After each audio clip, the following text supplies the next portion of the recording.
عليكم ورحمة الله وبركاته. ازيكم عاملين ايه؟ يا رب تكونوا بألف خير.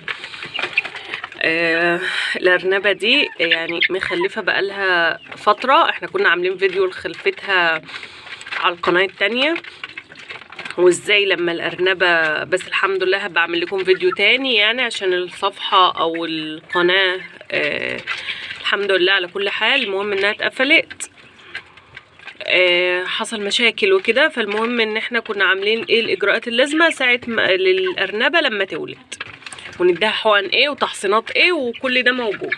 عايزين النهارده بقى نشوف خلفتها او نشوف ولادها.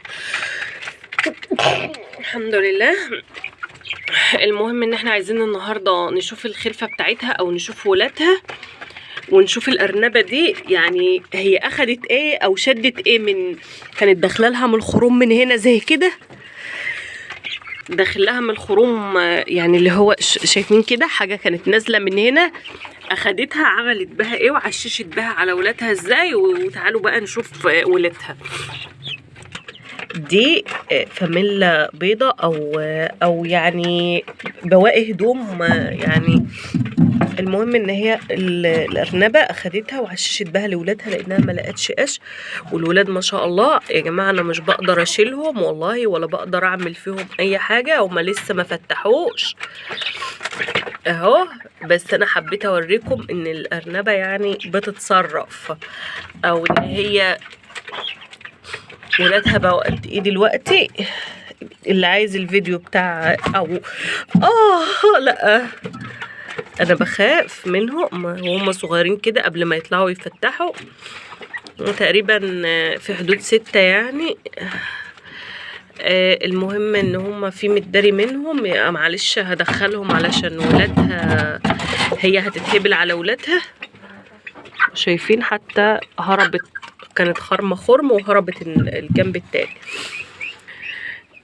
المهم يعني ان هم ما شاء الله عليهم اللهم بارك، بقوا كويسين وتمام. احنا عملنا ايه بقى عشان نتكلم عن الكلام ده في الفيديو، نعيد الفيديو اللي فات. عملنا ايه؟ اول حاجه انت بتبقى عارفه ان هي هتولد هناكم ولادها، فاحنا هنا سيبنا لهم المكان ورحنا مكان تاني علشان يعني هي خايفه على ولادها. الارانب بتخاف على ولادها وممكن تاذيهم وممكن تموتهم. ايه اللي المفروض نعمله قبل الارنبه ما تقرب تولد علشان تحافظ على ولادها كده وترضعهم وتكبرهم؟ اولا نكنس لها مكانها وننضفه لها وبتاع قبل الولاده بشويه، وتبقى في مكان منفصل لوحدها، ما يبقاش معاها اي ارانب لا صغيرين حتى لو ولادها من المره الاولانيه.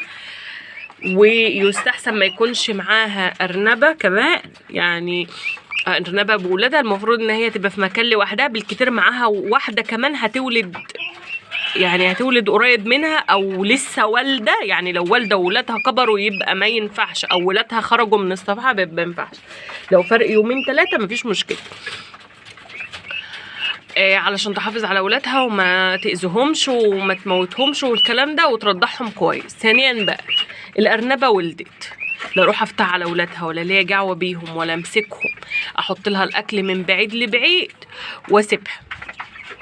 ماشي. هنعمل لها ايه بقى؟ احنا فهمنا انها ولدت وعرفنا انها ولدت. هنعمل لها ايه؟ بنروح عند البيطري نجيب حقنه بتبقى واحده مضاد وواحده للبن. الاتنين تقريبا بيبقوا 5 جنيه 6 جنيه بالكتير يعني. المهم ايه، هتروح تجيبيهم واحده مضاد حيوي هتديها لها تحت الجلد، وان شاء الله اول ما الارنبه تولد هعمل لكم فيديو مفصل ازاي تدوا الحقن تحت الجلد والكلام من ده. بترفعي الجلد كده لحد ما تبقي ماسكه الجلد في ايديكي اللي هو كده اهو. مسكت انا الجلد اهو، مسكت انا جلده الارنبه، اتني حقنه بقى تحت الجلد ده، بيبقى تحت الرقبه او في الورك. المهم بقى بنديها المضاد الحيوي دي ليه بقى؟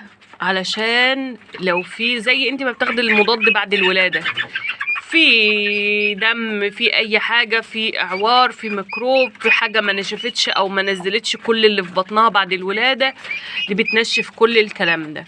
الحقنه التانيه بتبقى للبن، بتزود لهم اللبن وتنزل لهم اللبن.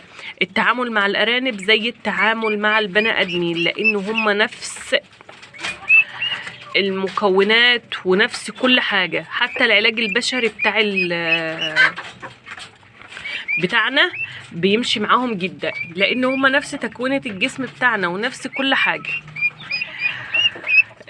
اما بقى يعني وتبقى انتوا بتقولوا يعني الارنبه ليه بتموت ولادها وليه بتخاف على ولادها وما بترضعهمش لا تسيبهم يموتوا او ممكن تاكلهم.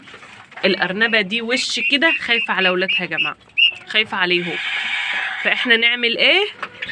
نتفادى كل ده، ان هي في مكان في بوكس او في حاجه او على الارضيه، بس مثلا عامله لها بوكس حواليها. المهم ان انتي كل حاجتها باكلها بشربها تبقى يعني يبقى لوحدها.